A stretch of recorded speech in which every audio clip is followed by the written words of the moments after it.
আসসালামু আলাইকুম। হাই প্রিয় দর্শক, welcome to my channel freelancer of Bangladesh. কেমন আছেন আপনারা? আশা করি সকলেই ভালো আছেন এই মুহূর্তে। আর যেহেতু ভালো আছেন, তাহলে আজকে আমরা নতুন একটা বিষয় শিখতেই পারি, তাই না? আর সেটা শেখার আগে অবশ্যই আমার চ্যানেলটি সাবস্ক্রাইব করে আমার পাশে থাকার একটা রিলেশন বিল্ড আপ করে ফেলুন, তাহলে আমার নতুন নতুন ভিডিওগুলো আপনারা দেখতে পাবেন। যাই হোক বন্ধুরা, তাহলে আমরা এখন শুরু করি। যে আমরা এখানে একটা টাইটেল দেখতে পাচ্ছেন যে how to change the background colour in Google Docs for Windows. আমরা অনেক সময় আমরা যে লেখালেখি করি যে গুগল ডক্সে, তো সেখানে অনেক সময় আমাদের প্রয়োজন হয় যে আমরা ব্যাকগ্রাউন্ড কালারটা একটু চেঞ্জ করতে। বিভিন্ন ধরনের কালার দরকার হয়, একদম হোয়াইটের মধ্যে কাজ করতে অনেক সময় মানে একটু প্রবলেম ফিল হয়, অথবা যে কোনো কারণে আমার ব্যাকগ্রাউন্ডটা কালারটা চেঞ্জ করতে হয়। তো সেটা আমরা কীভাবে করব?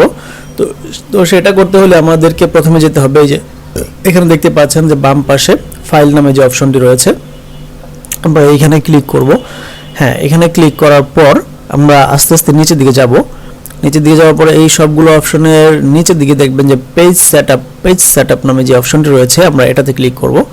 এটাতে ক্লিক করার পর এইখানে আপনারা দেখতে পাচ্ছেন যে অ্যাপ্লাই টু হোল ডকুমেন্ট। হ্যাঁ, হোল ডকুমেন্ট এটা থাকবে। এখানে থাকার পরে আপনারা এখানে টপ বটম লেফট রাইট যা আছে সেটাই থাকবে।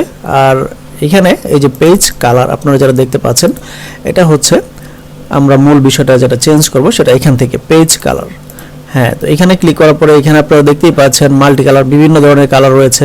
তো আমরা যে কালারটা চাই ব্যাকগ্রাউন্ডে হোক আমাদের গুগল ডক্সে, সেটা আমরা এখান থেকে মার্ক করব। এখান থেকে মার্ক করার পর আমরা ওকে দিব। হ্যাঁ, কিন্তু সেট অ্যাজ ডিফল্ট, আর যদি ডিফল্টে দিই তখন কিন্তু আমাদের জাস্ট হোয়াইট থাকবে। হ্যাঁ, আর এখন আমরা এটা কি করব যে আমরা ওকে দিয়ে দিব।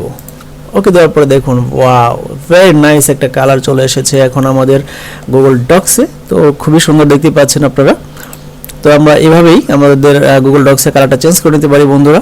আশা করি আমার ভিডিওটি ভালো লেগেছে। তো থ্যাংক ইউ, ভালো থাকবেন।